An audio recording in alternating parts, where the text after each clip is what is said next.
This is one, super excited about this class. This is one that really hits home. I love negotiations. When it comes to multiple offers, it's really your time to shine. If you think about it, your clients are expecting you to negotiate this transaction and get them the house that they want. Multiple offers in a tough market are a lot more common. Right now, they've kind of died down. We're going to take a deep dive into multiple offers for the next 30 minutes. But before I do, I want to tell you a little bit about myself, tell you a little bit about my background, my experience, so you understand where all this information is coming from. First things first, my name is Frank Zepeda. I am a senior partner here at Lifestyle International. I run the Wynwood office. Tell you a little bit about myself. I have a couple designations, couple certifications as a realtor that I've worked on. I'm an MRS, which is a military relocation specialist, SFR, short sale specialist. I have my luxury license as well, my luxury designation, which is my CHLMS, and I'm also an ePro. In addition to that, guys, I am a lender, I'm a landlord. I love what I do, and I'm extremely passionate about it. The last 24 years in this industry, there's not a lot of things I haven't seen. From day one, I've always been super psyched and super excited about sales. I've always wanted to be at the top percentile. So I gravitate towards information, particularly top producer information. Let's get right into it. I am, right now, let me talk to you guys a little bit about the agenda. This is what we're going to be talking about for the next 30 minutes. I just want to give you a brief description of what we're going to be talking about. First, we're going to define a multiple offer. We're going to talk about what it is. We're going to talk about market factors that influence multiple offers. We're going to go right into seller representation, how you represent a seller, how you protect the seller, how you preset expectations so these deals flow.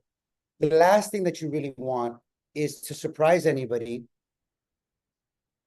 when these multiple offer situations arise and they have no idea what's going on. Best thing to do is always preset. We're also going to talk about some negotiation tactics for seller and buyer representation. Lastly, we're going to go over some practical tips, tell you a couple examples of what I'm talking about. We're also going to go into legal disclosures and ethical laws revolving multiple offers. Let's get right into it. What is a bidding war? A bidding war is when multiple buyers compete by making offers on the same property. Without reading it too much, guys, we've all been through one before. Now, can you remember the last time that you were involved in a bidding war? How did it feel? Did it get you nervous? Who won that bidding war? When a bidding war arises, your client's looking at you and they are looking at you and expecting you to get this house. Right now, guys, we're in a tough market. There's not a lot of deals going around. So when something does hit the market and you have a legitimate client that's fully qualified, you better believe it's your job to get them under contract, or you're not making any money and there's no solution. At the end of the day, this is a sales gig. So your ability to negotiate and close deals will dictate the amount of money that you put in your pocket. What causes a bidding war? What market conditions cause a bidding war? Bidding wars are more likely to occur when it's a hot seller's market. There's less inventory from buyers to choose from. The quality of the property, the location, and the strength of the school district can also increase the chances of a bidding war. Now, let me ask you guys a question. Even though the market is not what it used to be a couple years ago, can you still create a bidding war in today's market? Think about that. Anybody have the answer to that? You most definitely can. If you want to create a bidding war in today's market, all you really have to do is price below market. It's something that a lot of new agents aren't really taught. I like to educate my consumer from the beginning, and I explain to them the advantages of having a multiple offer war. It all boils down to trust, because they have to trust you with pricing the property right below market. So if you don't have your clients' trust and they have no idea what you're about to do, you're going to have a tough time. Let's get right into it, guys. Seller representation. Who here in the group has ever represented a seller on a closing, on a deal recently?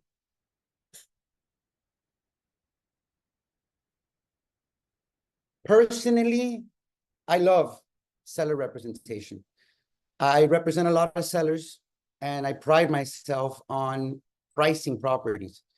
One of our biggest strengths as agents is to understand value.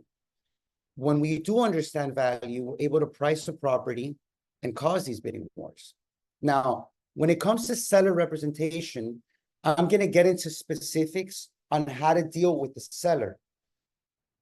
Do you remember, guys, when I talked about pre-setting expectations? This is the most important part of everything that I'm about to talk about. Because if you don't sit down with the client beforehand and you don't give them a good idea of what's about to take place, they have no idea of how to handle this. So the first thing that I do is I sit down with my seller and I say, listen, let me tell you a little bit about this market, and let me tell you what's about to go down. I educate the consumer and I tell them, listen, right now, rates are high.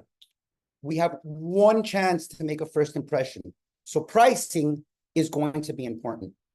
I get into specifics on the drawbacks of having a stagnant property just sit on the market.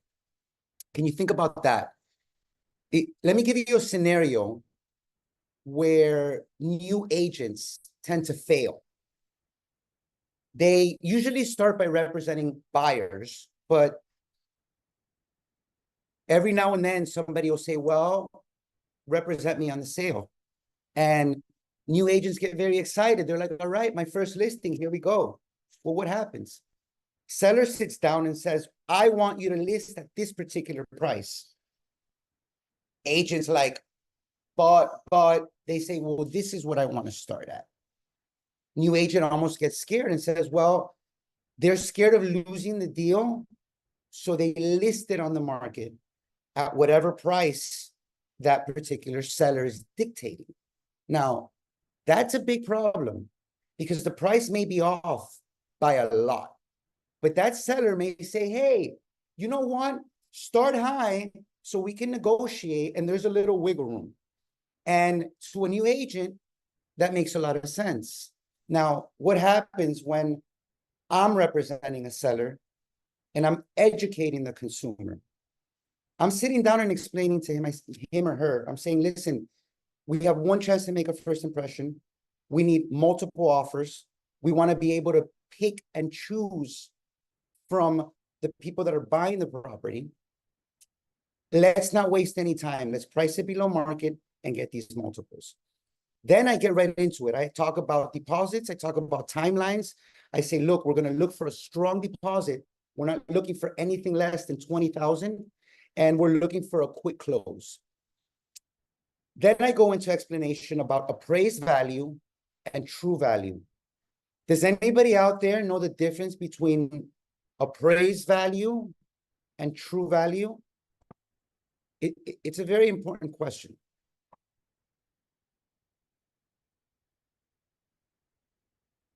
Let me explain. I've been in the lending industry for 24 years, and being in the lending industry allows me to really understand valuation. Valuation is how appraisers come up with value. There's an actual formula to that, but they don't take any material things into account. It's done by price per square foot, and it's a formula between recent closed sales. What they don't take into account is desirability. They won't overappraise a property because you have a brand new pool and your next door neighbor's pool is 20 years old. They won't overappraise your property because you have high-end porcelain floors and your neighbor has tile. Now, that's the difference between appraised value and true value. True value is defined as what somebody is willing to pay for what you're asking. So let me give you an example. You might list a property for $500,000, but there might be a very strong demand in that neighborhood for single family residences. When the property does list, you may have 2 or 3 families that are coming in and bidding on the property. The appraised value, the formula that the bank uses to appraise the home, might come in at $499,000, but somebody might be willing to pay $520,000. $520,000 is defined as true value. Food for thought. Now, I also get into realistic levels of expectations with my sellers. I say, look, we're not going to hit a home run. It's not the type of market. Let me explain to you what might happen and what may happen in these multiple offer wars. I preset these notions because I don't want the client to say, well, wait a minute, why didn't they overbid $50,000? And that's what I want. So I say, look, we're going to slightly come in over the value. And that way they have a realistic idea of what's going on. I also go over the game plan. I say, we're going to professionally photograph the property. The property is going to look immaculate. We're going to list, and we're not going to show the property for an entire week. Now, during that week, everybody's going to want the property. We're going to throw an open house Friday, Saturday, Sunday, and we're going to pick through the multiple offers on Monday. Now, how does that sound? And my client looks at me like, wow, that's an incredible game plan. Remember, guys, when you're representing a seller or buyer, they're looking at you for guidance. They're asking you, well, what is the game plan? What are we doing? They almost want to connect the dots. Now, question, should you be disclosing to buyers that you're in a multiple offer situation?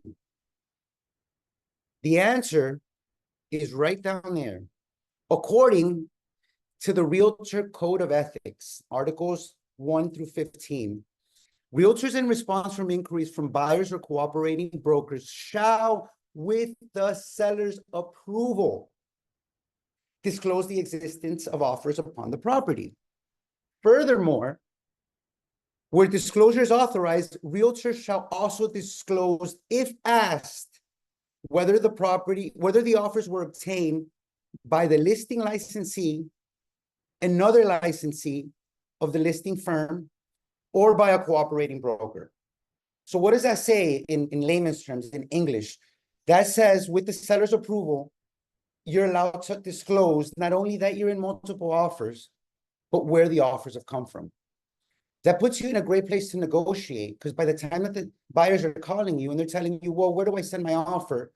You simply tell them, listen, we're in multiple offers.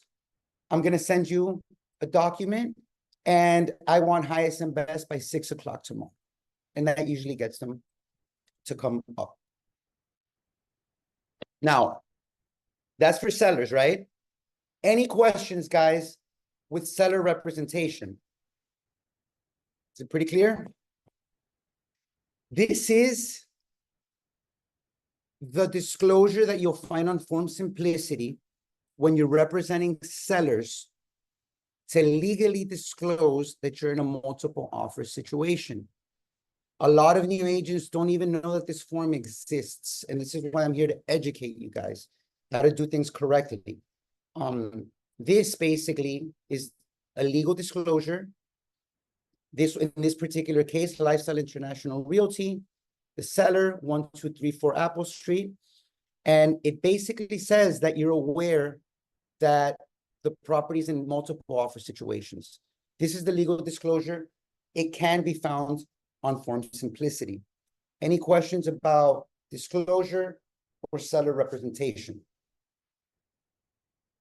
I Working do. with buyers. Okay, go right I ahead. have a question. Thank you, Francisco. On that multiple disclosure, is that something that you should get during your listing presentation with your seller and have it ready in the event that that happens, or at a later time? That's a really good question. In a best case scenario, you're in a multiple offer situation. I like to take it to my even listing presentation because I'm presetting what's about to go down. I tell them, remember, these clients want to connect dots. So they're sitting in front of you and they're asking you for guidance. I love listing presentations. I actually don't see it as a listing presentation and I don't get nervous. I just assume that I'm taking that listing. So when I go in there, I say, look, this is what we're going to do. You're going to sign these disclosures. I'm going to call the photographer. We're going to get this house ready. And by Monday morning, next Monday, the house is going to hit the market. Sign this multiple offer disclosure because we're going to list the house on Friday. And by Monday of that weekend, we're going to be sifting through multiple offers. My clients look at me like, whoa, like it's the whole game plan. There's nothing left to the imagination. And I'm not going in there asking, hey, do you want to do business with me? I'm assuming, I'm like, hey, guess what? Guess what we're doing? We're selling this house. And we're also going into multiple offers. Sign here, sign here, sign here, sign here. It's almost like you need to take control. And these clients almost want you to be in control. So the more confident you are, and the more that you're explaining to them what they're about to get into, they have no questions and they just simply sign. They'll never stop you and say, wait a minute, that presentation was great. Your game plan is immaculate, but I want to think about this. It doesn't happen. You know what I mean? So let's get into any other questions on seller side.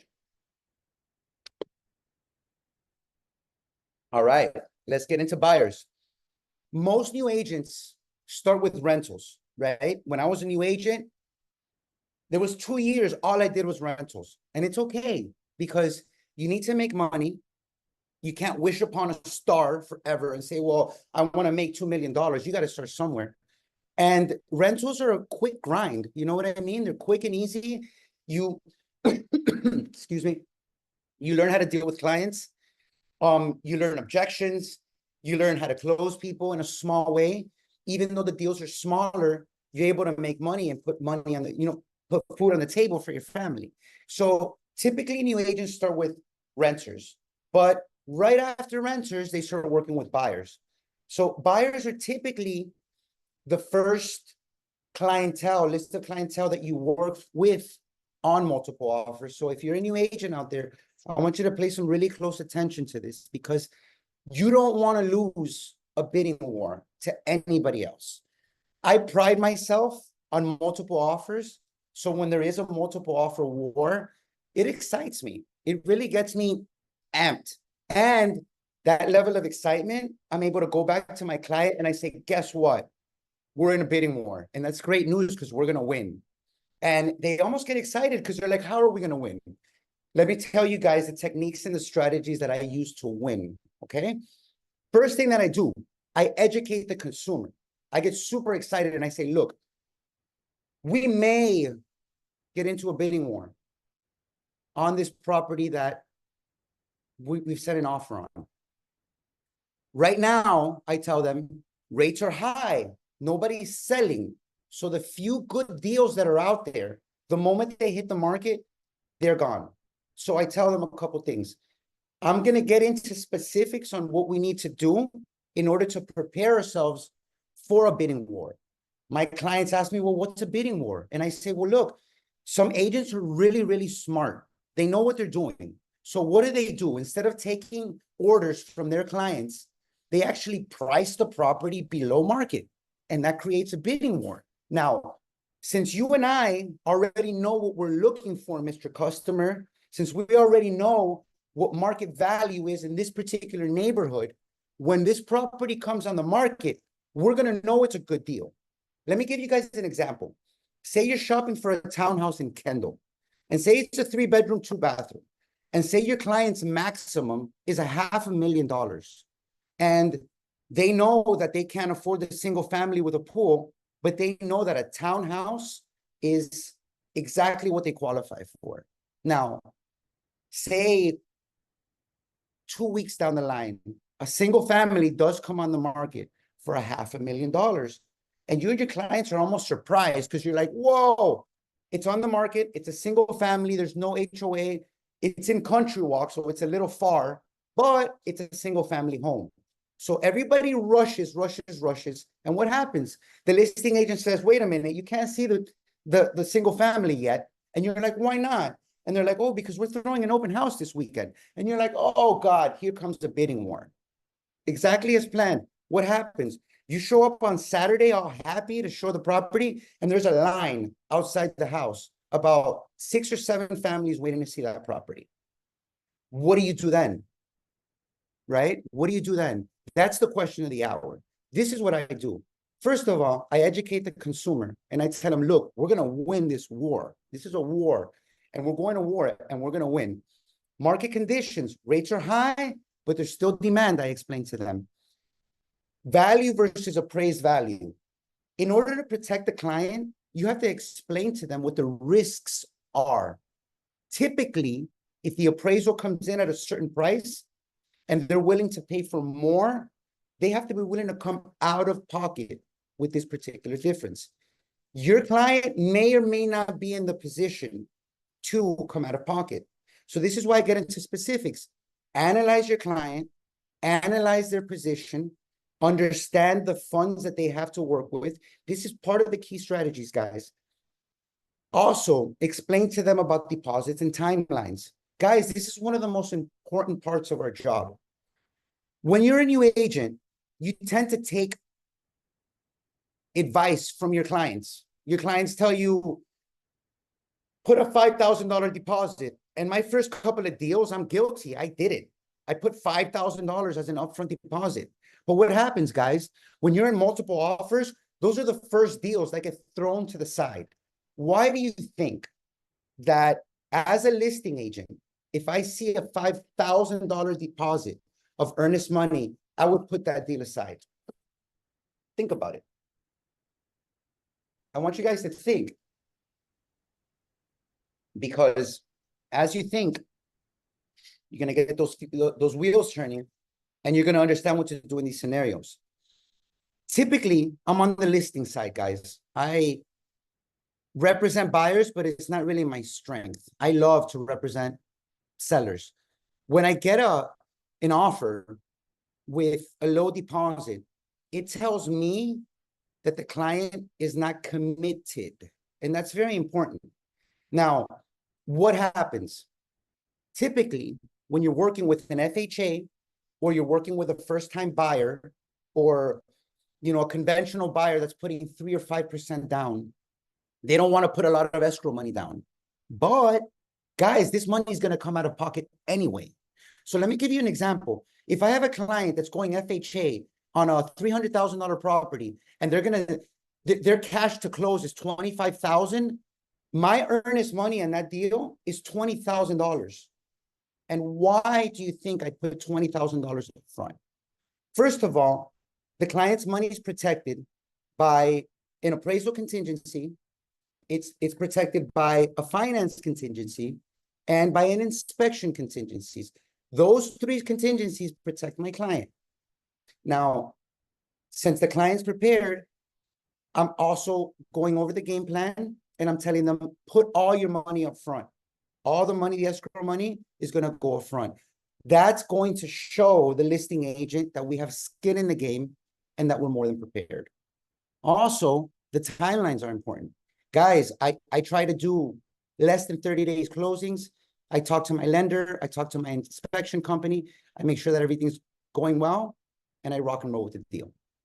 Now, the other thing that's very important part of this strategy, guys, first, you educate the consumer.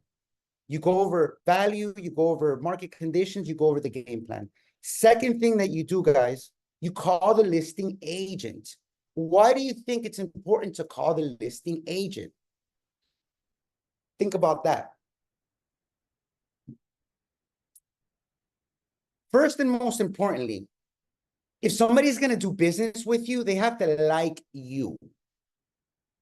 Super important. They have to like you. They have to be able to trust you. They have to know that you're knowledgeable, right? Think about that. In one conversation, they have to know that not only you have a qualified buyer, but that you know what you're doing and that you have the proper team equipping you to get this done. So what does one of these calls sound like? Let me give you an example of what one of these calls might sound like. Good morning. How's it going? My name is Frank Zepeda, and I'm representing so-and-so on your particular listing. Let me ask you a couple questions. And they say, sure. And I say, let me ask you something. Tell me about the seller. Is there anything that seller would like in response to this deal? When I'm talking about want, I'm not talking about money. I'm talking about terms. I'm talking about post-closing. I'm talking about, hey, they want to keep the pool equipment, an example. They want to keep anything that's got to do with value on the house. Or say, for example, that particular seller has a renter in the property and they really like that renter. And that renter begged them to stay an extra 30 days in the house, right? So you call the listing agent and the listing agent's like, you know what? My seller has tenants, my client has tenants in there, and it would really help them out if you give them an additional 30 days of post-closing. And what happens? My client, the buyer, has to agree that that particular closing is going to go through, and they're going to allow that tenant to remain an additional 30 days to make things easier. Now, does that stink for my client? Absolutely. Everybody wants to move in, right? Right away. In a perfect world, you close, cash, keys, it funds, you're happy. But this isn't a perfect world. We're trying to negotiate the perfect offer. So if we're negotiating the perfect offer, we're calling the listing agent and we're saying, listen, what is going to make this deal work? The listing agent might tell you, hey, look, there's a couple of doors that don't work and there's a window that's really cracked. And we don't want to get beat up on the inspection report over those two doors. And you might say, you know what? No problem at all. If it's going to make the deal work, let's make it happen. The seller also might be stuck on the purchase price. They might be saying, look, I want this or I don't want. If you have a really good conversation with the listing agent, you're going to give them an idea that you're knowledgeable, that you're a hard worker, that you're willing to make the deal go through. And I always briefly introduce my clients. I always say, hey, let me tell you a little bit about my people. They are relocating from upstate New York. They just sold their home. They've been looking for a house for the last 6 months. They're a little picky, but they know what they want. My client has an 820 credit score, low debt ratios, and she's fully DO approved. These people look at me like, whoa, I've gone through line, my client's credit, my client's debt ratios, my client's approval, what their intentions are, and who they are. Why is this important? As a listing agent, one of your main jobs is to go back to your client and describe the seller. There's nothing that feels better than going back and saying, guess what? I got a couple that just flew in from Rochester. They've been looking for a home for the last 6 months. They're putting 30% down. They have great credit scores, and they're going to give us an additional 30 days with the tenant. Now, that's a rock star offer. But how do you get that rock star offer? By speaking to the listing agent, introducing yourself, telling them a little bit about yourself, just so they like you and they're likable. Also explaining to them the pre-approval and how qualified your client is and what their intentions are. Honestly, guys, the whole personal touch of, oh, it's a family and they want your house and they're first-time buyers, doesn't really matter. Stick to the facts, because when people call with all this muela, I can't say it any other words, with all this lip about this and that, as a listing agent, I tend to be, oh, like, wait a minute, what's this about? I like it when people call me and they tell me, look, my clients, it's a husband and wife, they have one baby, they work as salaried employees for this company, they have great credit, and they'd like to move in ASAP. That's a brief description, and they stick to the facts. Next thing you're gonna do, guys, so step one, educate the consumer, one-on-one. Step two, reach out to the listing agent. I've given you a thorough description on what to talk about, what to say, and what to ask. Right questions. Does the seller want to stay in their home? Are the current tenants having a difficult time leaving? Are these people in a rush? Sometimes sellers want to leave fast and they're like, hey, the quicker the better. And I say, wow, okay, well, wait a minute. Let me go back to the lender and see if I can pull a 21-day close. Why does that matter? If all of the offers came in and they have 45-day closes and I have a 21-day close, I might not be the highest offer, but I'll be the best offer. And why?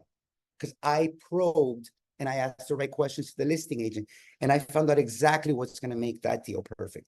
Now, step number three, reach out to the lender. Guys, I have a lending license. It's not really active that much. Every now and then I'll do a deal. I don't market my loans. I really don't. I'm not an active MLO, but I've kept my license for a very long time. I love to educate my consumers on the process, and I like to be well-rounded. I know a little bit about everything. I know about title, I know about lending, I know about real estate. When you reach out to the lender, this is one of the most important conversations that you're going to have. A lot of lenders don't want to work. So they tell you, here's your pre-approval. And you ask, hey, send me a deal approval. And they tell you, that doesn't work. Let me explain to you something. It's a lie. A deal approval takes about 2 to 3 hours to put together. It's not easy. And what you're doing in a deal approval, in a DU LP approval, what that is, it's you physically ran the credit, the income, the property, that actual property that you're putting a contract on, through an automated system, and it's kicked back in approval. Now, there's a DU approval and there's a mortgage pre-approval. Do you guys know the difference between the two? Because it's very important that as a buyer's agent, you're able to equip your clients with the best of the best. And when somebody gives you something that's subpar, it's your responsibility to say, wait a minute. Can I give you the address of the property? Can you run it through your system? And can you send me back a DU approval? Guys, your relationship with your lender should be like this. You guys should be able to call that person at 9 o'clock at night, and that person should be able to put this together. There's nothing that impresses a listing agent more than receiving an offer for above the asking price at 10, 11 o'clock at night. What does that tell the listing agent? That you're a bad mofo and that you work hard, and that at 10 o'clock at night, you're still working on an offer. To me, it's impressive because every now and then I go into multiple offers. I'm the listing agent. And when I see that people are submitting offers at 10, 11 o'clock at night, it really impresses me. And I see the time that these calls come in. So reach out to the lender, get your DU approval, make sure that any type of approval that you have is for above the asking price. Make sure that all the dates are correct. Make sure that debt ratios are there. Guys, a DU approval has your client's credit scores on the approval. It's got their income on the approval. Now, what are the advantages of having a DU approval? We'll get right into that. First of all, it creates transparency. There's nothing better than transparency. As a listing agent, I want to fulfill my duties. and I want to go back to my client and tell him, hey, let me tell you a little bit about these offers. This particular person's a trucker. He has a great job. He's self-employed. He's coming in with 5% down using a non-conventional loan. This is a cash offer, 100% cash. It's below the asking price, but it'll close in 5 days. And this offer here is a conventional deal. This is the DU approval. This is their credit score. This is where they work. This is how long they've been employed there. Now, can a DU approval have mistakes? Absolutely. A DU approval is as good as the loan officer that's giving it to you. So if the DU approval isn't taken accurately, if there's mistakes, problems may arise. So some listing agents understand that those approvals can be altered, so they look at them with a fine-tooth comb. That's why it's extremely important to understand and know the lender that you're working with, so they give you a legitimate approval. Any questions on key strategies with working with buyers? This, guys, is the legal document that we're going. I'm sorry, what does the Sure. U stand for in DU approval? What's that? What does the U stand for in DU approval? That's a great question. When you're doing home lending, and I can explain to you this because from the inside out, because I do loans. So you take an application. That application gets sent to a system. That system runs the scenario through what they call an automated system. That automated system says approved or it says denied. Now, the beauty of this particular system is that assuming that the inspection report is good and the appraisal report is good, you get the income, you get the appraisal, and you send that deal to the underwriter, and a physical underwriter, a person like me, looks at the automated report and basically starts checking off boxes. Everything that you've told the report, they check off. Have you guys ever heard of a clear to close? Clear to close is almost like our favorite term when we're dealing with buyers, because clear to close means that the physical underwriter has signed off on every single loan document. They've signed off on it, and your loan's not ready to close. So the same document that he signed off on is the DU approval. Now, that's how solid that approval is. It's what the bank uses to get that closed. Now, what's a pre-approval? A pre-approval says Joe Schmo has a credit score, they work for so-and-so company, and they may or may not qualify for an FHA mortgage. Now, do they work? Of course. Are they legal? Absolutely. But how does a veteran, experienced listing agent look at a pre-approval? Not so well.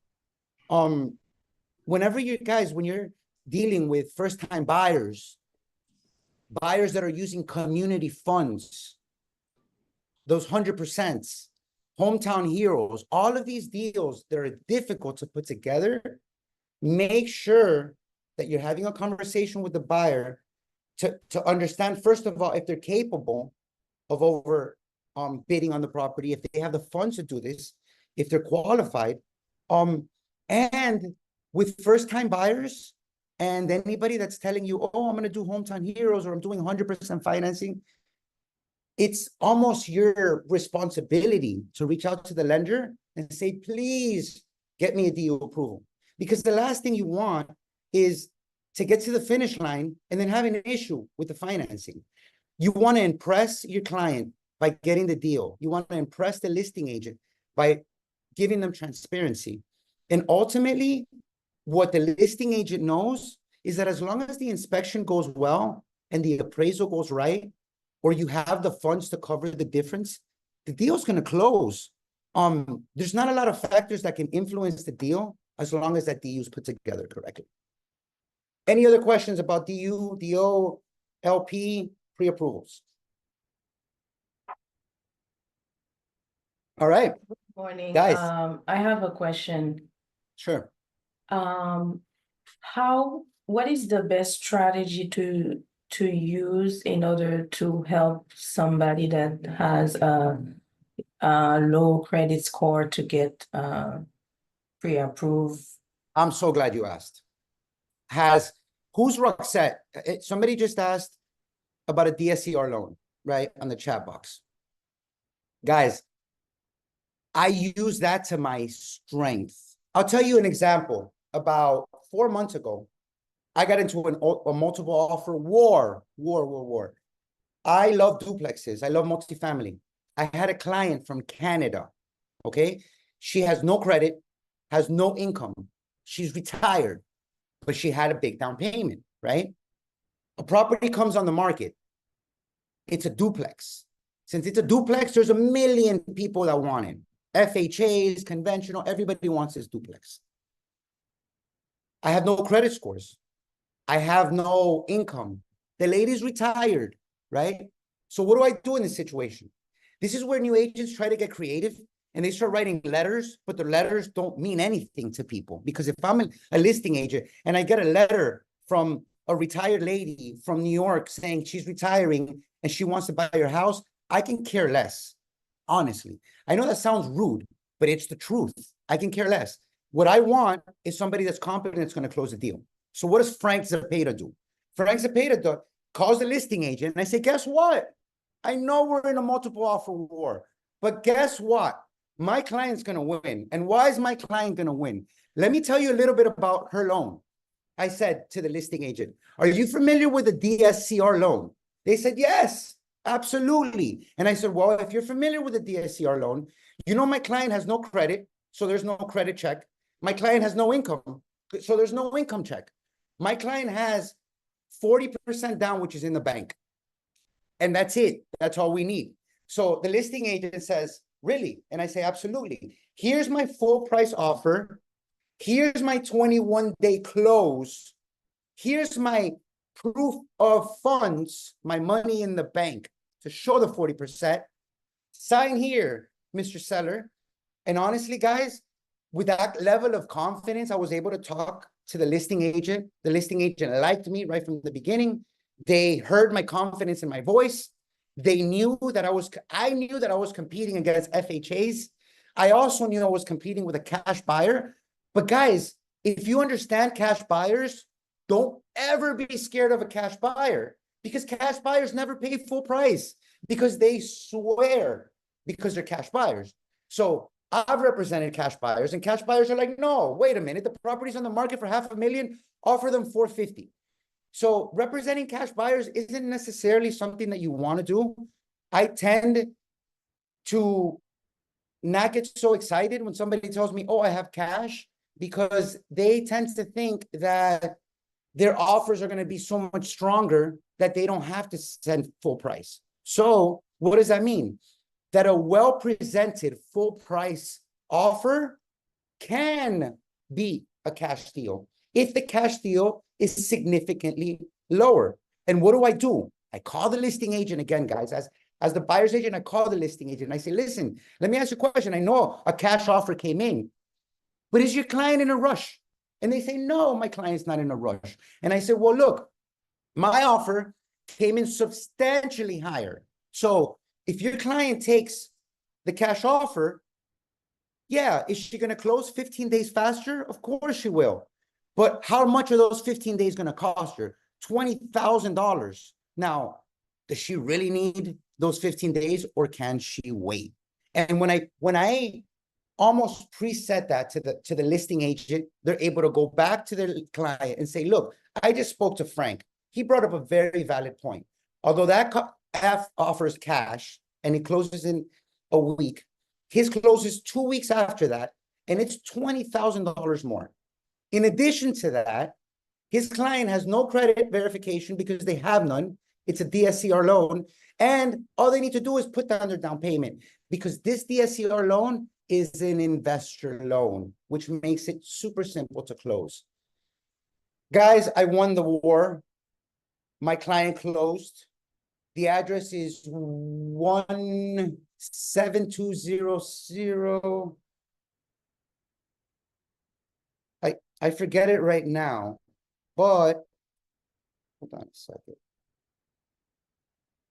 7300 Southwest 20th Street was a duplex that I just closed.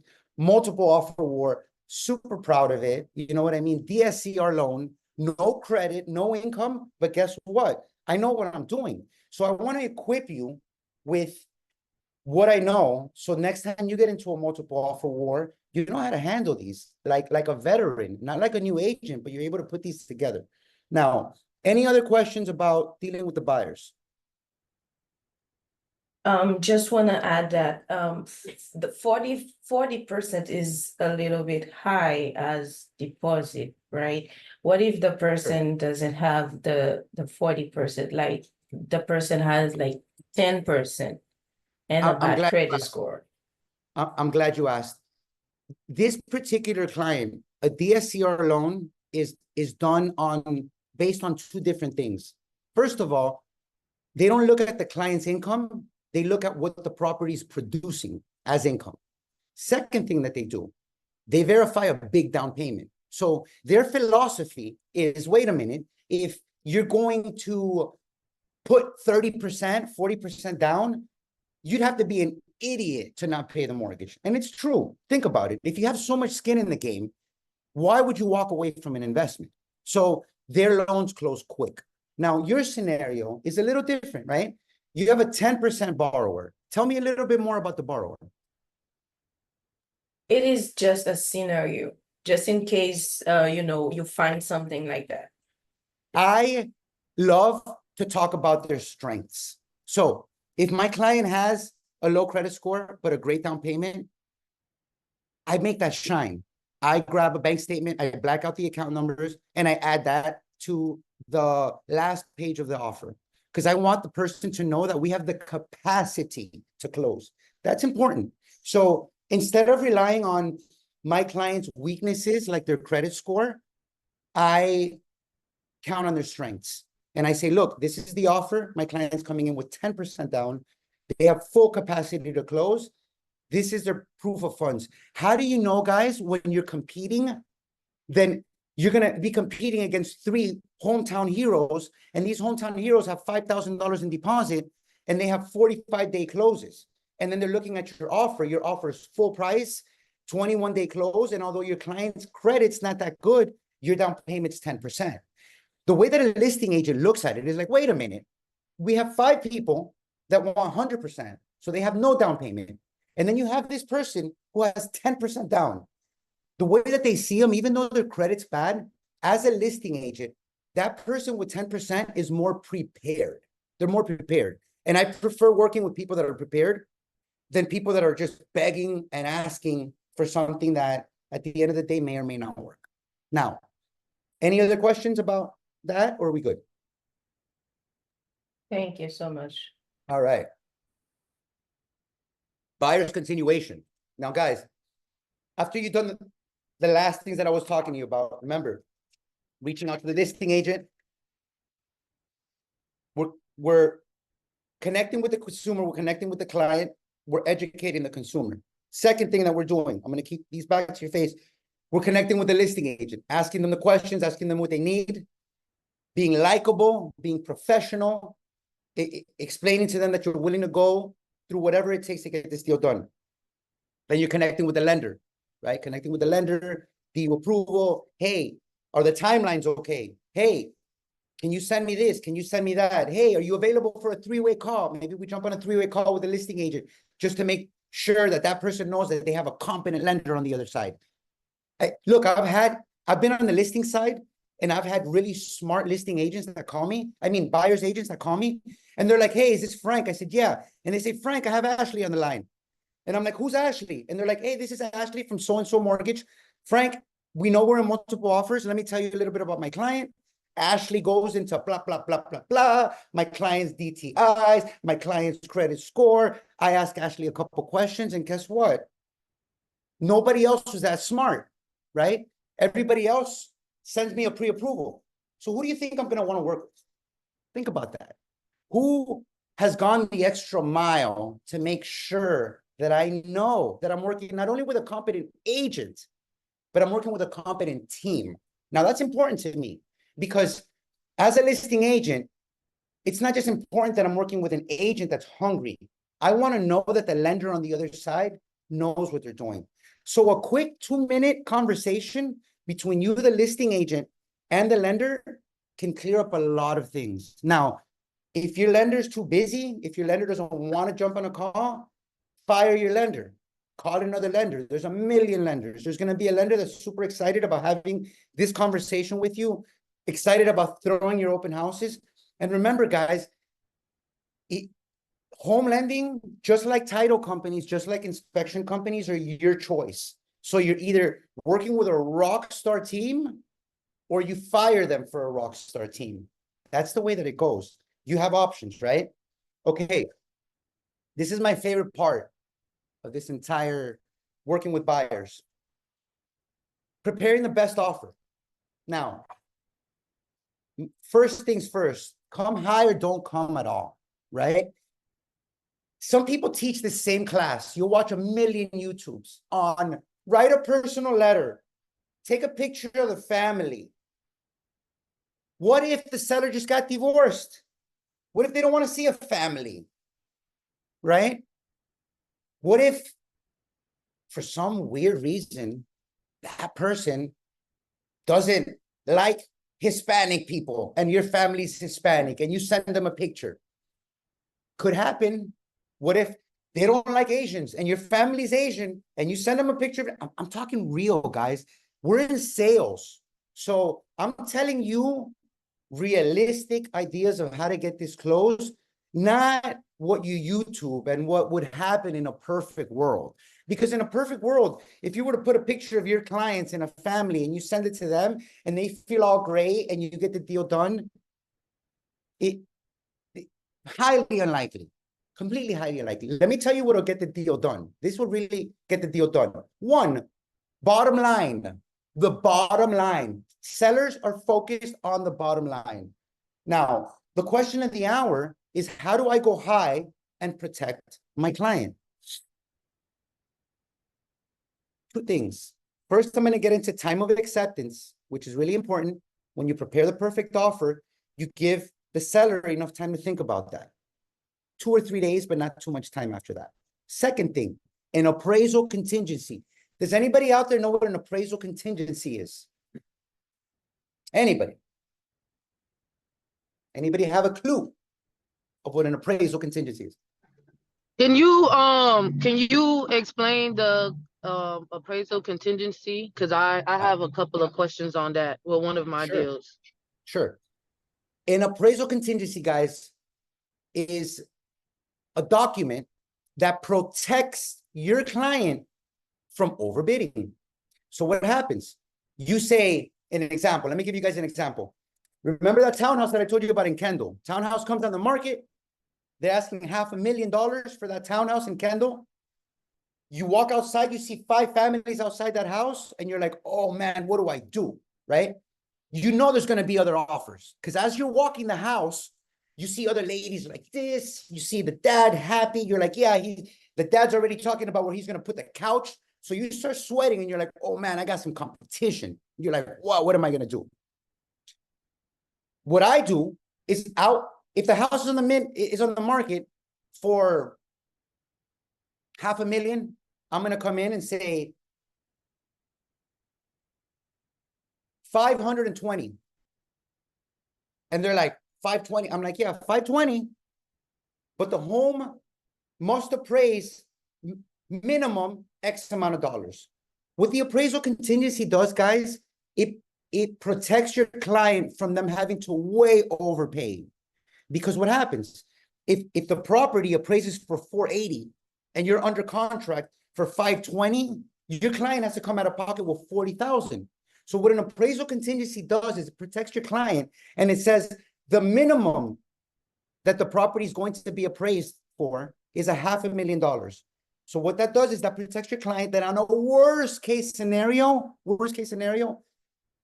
if your client's bidding 520, the maximum that they're ever going to have to come out of pocket is only $20,000.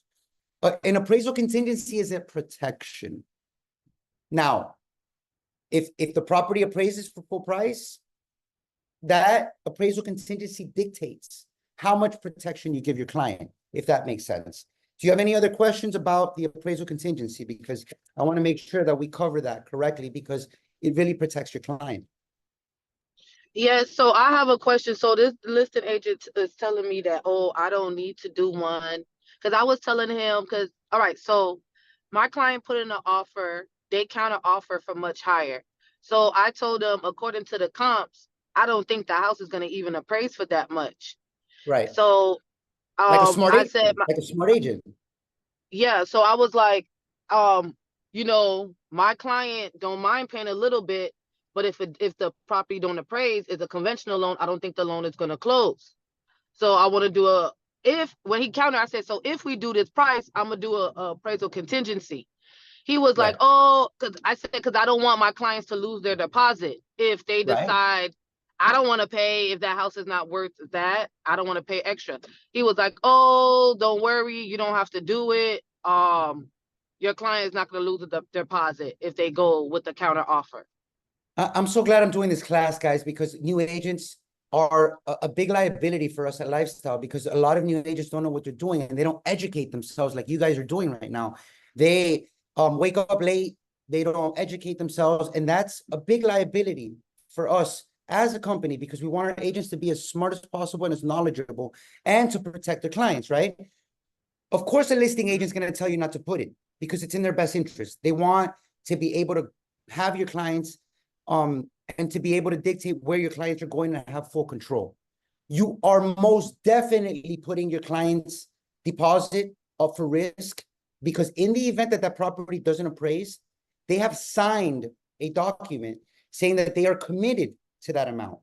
So I've had clients that are only putting down 5% on a loan, okay? Let me tell you how this can go wrong and backwards. I'll give you an example of something that can go wrong, just so you guys just hear this frame and almost put yourself in my shoes. I had a client was putting 5% down. 5% down is a small amount. Home was on the market for $250,000. This was a couple years ago. We bid on the house. My client only has 5% down. Now, I didn't know that although the client had 5% down, this client had a couple $100,000 in the bank. Now,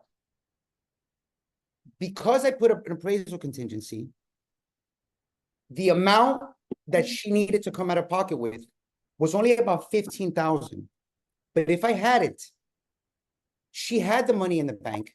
And if I hadn't put that appraisal contingency, what she would have come out of pocket with in that particular case was over $60,000 on that particular deal. Now, guys, if you want to lose a client for life, lose a deposit. It's imperative that you guys understand the repercussions with the escrow deposits. So particularly when you're putting in such a strong escrow deposit, make sure you're protecting the client, make sure your timelines are right, make sure your approval dates are right, your mortgage approval dates are right, and make sure that your client is covered with an appraisal contingency in the event that you're overbidding on the property. I know a listing agent is going to tell you that's not needed, but of course, they're not protecting your client, they're protecting theirs. So of course, they're going to want to tell you that. Don't listen to them. Send in the appraisal contingency, and you should be okay. Upfront deposit, I mentioned that to you guys. Upfront deposit is going to be nice and high. Anything under 20 grand, I tend not to look at. The way that you explain it to your client is you say, look, we're going to be in multiples. I strongly suggest you come with the strongest earnest money because you're going to come out of pocket with it anyway 20 days from now. So you might as well put it up front so we get the deal signed. Closing dates, like I mentioned, seller wants a quick closing, 21 days, 30 days max. If a client needs a little extra time, maybe they haven't found the property, maybe they have tenants in the property, a little extra time will do. Or you allow them in the event close closing contingencies. Escalation clauses. Guys, escalation clauses aren't very common down here in South Florida. Escalation clauses, it's a form of submitting an offer and allowing that particular offer to escalate over a certain amount of money until your client wins the bid. Now, the reason why escalation clauses aren't so popular, and the only reason why they're not so popular, the majority of agents here, both on the listing and on the buyer side, aren't sophisticated enough to present and understand escalation clauses. So if I'm going to send one, I'm going to call the listing agent to make sure that the person knows how to present it. Let me explain to you what can happen. Say you have a new agent, and say you send them an escalation clause, and the new agent has no idea what it is. That new agent, they're almost nervous because they don't know how to explain it to their client. So what are they going to do? They're going to put it aside and they're going to push another deal, because instead of having the embarrassing thought of explaining to their client what an escalation clause is, they put it aside and they'll bring an FHA or a cash deal and say, go with this deal. So if I am putting an escalation clause, I am making sure that I'm working with a sophisticated seller's agent, that person almost reiterates what I've told them and almost explains to me the deal that I've sent them, in order to, so that I can know that they're going to present the deal well.